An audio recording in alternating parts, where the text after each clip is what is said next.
एक पार्टी हर ऑर्डर के अंदर में एक क्या रहेगा, क्वालिटी रहेगी। तो कौन सी क्वालिटी चल रही है, वो ऑर्डर की डेट क्या है, कब वो ऑर्डर आया था, कितना पिक है, तो ये कैलकुलेशन बताया था। तो वो कैलकुलेशन पिक का जो मल्टीप्लाई होगा नंबर ऑफ पिक और उसका रेट, हर पिक का एक रेट रहता है और एक मीटर में कितने पिक रहते हैं वो यहाँ पे कैलकुलेट आके मीटर रहेगा। उसके बाद हर ऑर्डर की, हर ऑर्डर जो एक पार्टी से एसोसिएट करेगा, मतलब कोई रिलेशन, वन टू मैनी वाला रिलेशन। तो जब मैं पार्टी में जाऊंगा तो पार्टी में जाता हूँ तो यहाँ पे आई कलेक्शन ऑफ ऑर्डर्स मिलता है, ऑर्डर्स में जाता हूँ तो पार्टी का ऑब्जेक्ट मिलता है। ठीक है, तो उसको लेके हम लोग यहाँ पे माइग्रेशन रन किए थे, तो ऑर्डर और पार्टी करके यहाँ पे टेबल मेरा बन गया था। उसके साथ में लास्ट टाइम बताया भी था मैं कि इसमें कॉलम क्रिएट हो गए थे। तो यहाँ पे देखोगे तो ऑर्डर में party ID as a foreign key add हो गया है। ठीक है, और यहाँ अगर मैं आके चेक करूँ,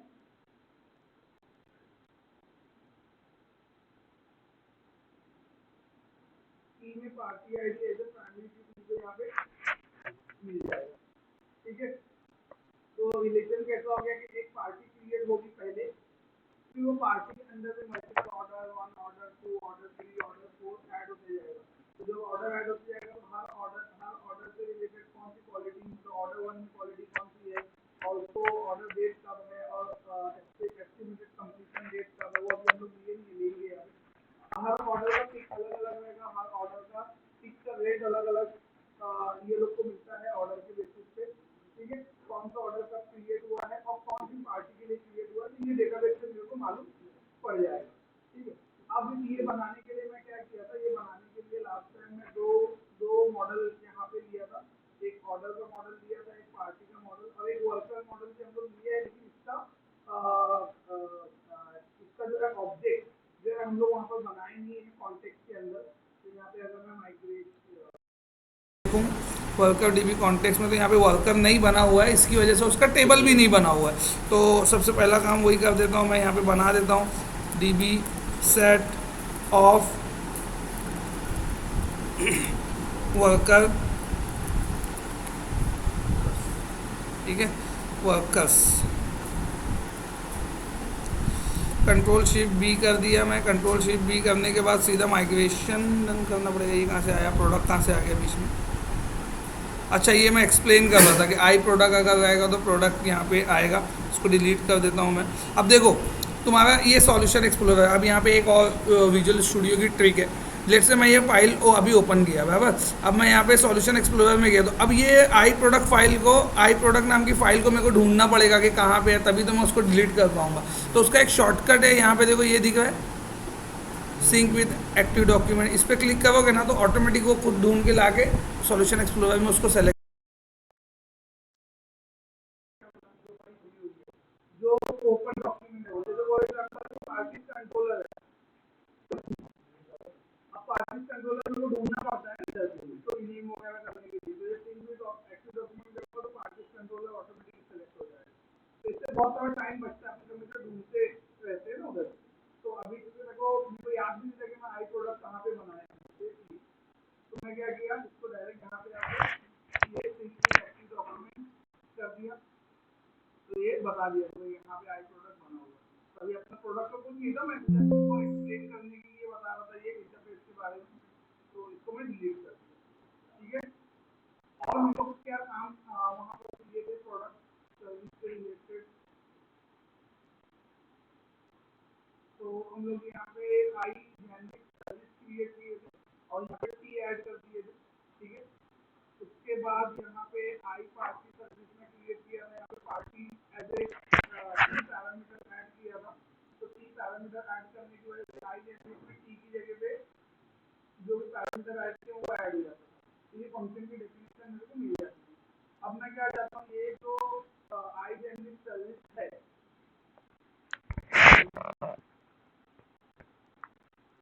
आई पार्टी इंटरफेस को इनहेरिट करना पड़ेगा। तो अभी जो हम अपना बिजनेस लॉजिक में ये सब इंटरफेसेस है, तो मैं क्या करता हूँ, यहाँ पे आगे ऐड न्यू फोल्डर इंटरफेसेस करके फ़ोल्डर ऐड कर देता हूँ, और जितने भी इंटरफेस है ना वो सबको इसके अंदर मूव कर देता हूँ। और एक जो है फ़ोल्डर यहाँ पे ऐड करता हूँ कॉमन।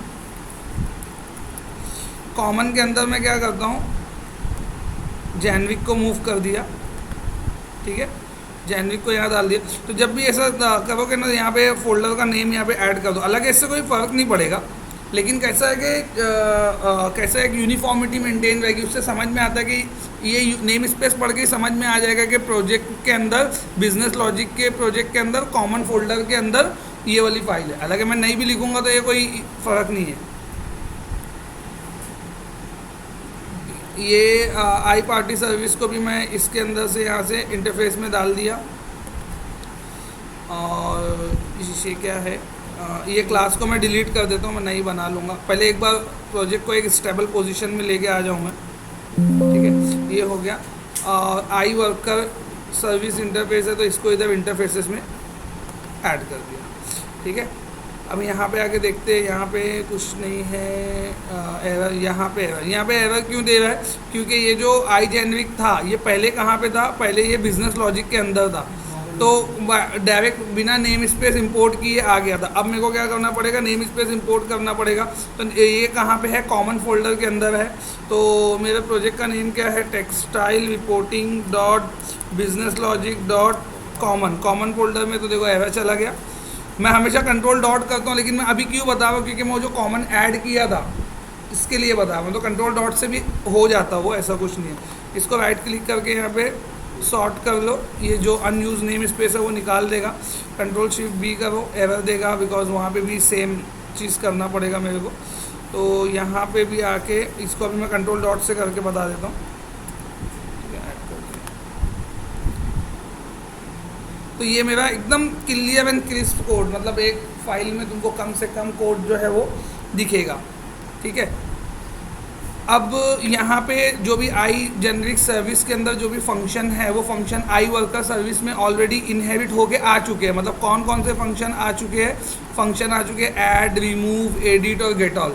ये फंक्शन इनहेरिट होके ऑलरेडी आई वर्कर में आ गए। अब आई वर्कर में कोई एक्स्ट्रा फंक्शन अगर मेरे को लगता है, लाइक वर्कर की कैलकुलेट सैलरी एक फंक्शन बनाना है मेरे को, तो अब एक्स्ट्रा फंक्शन यहाँ पे ऐड करूँगा।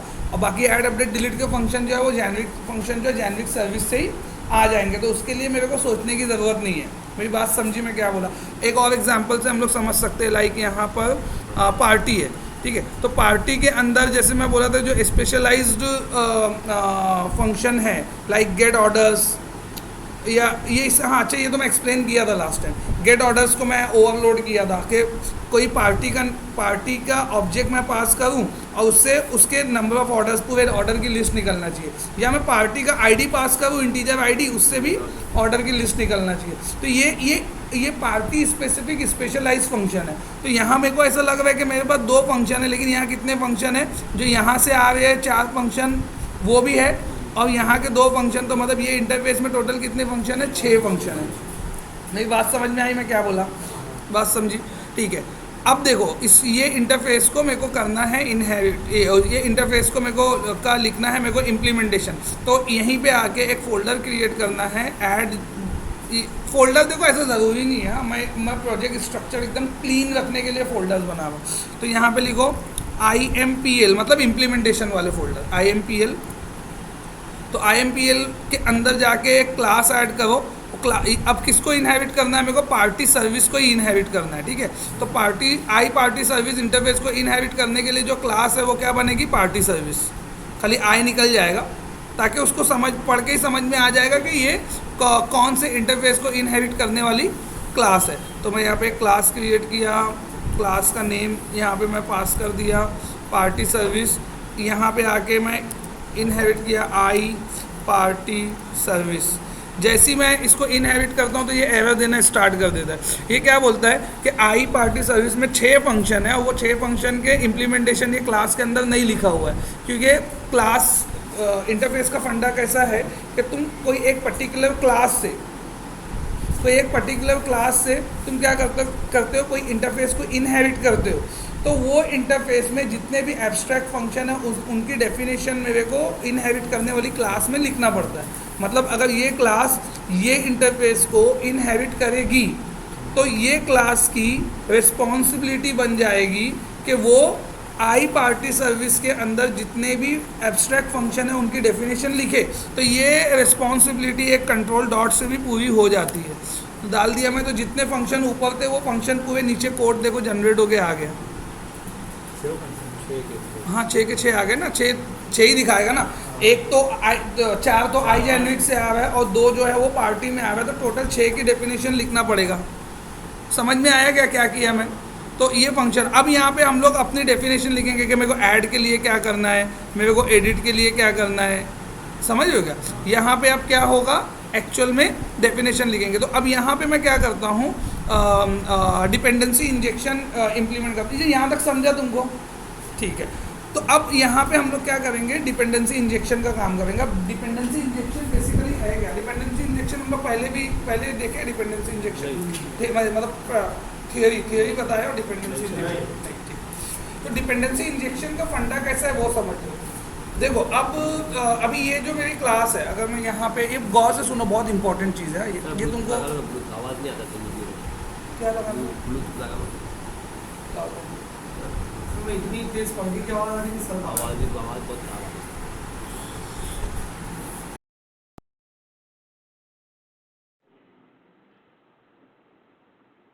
अपडेट मांग रहा हूँ।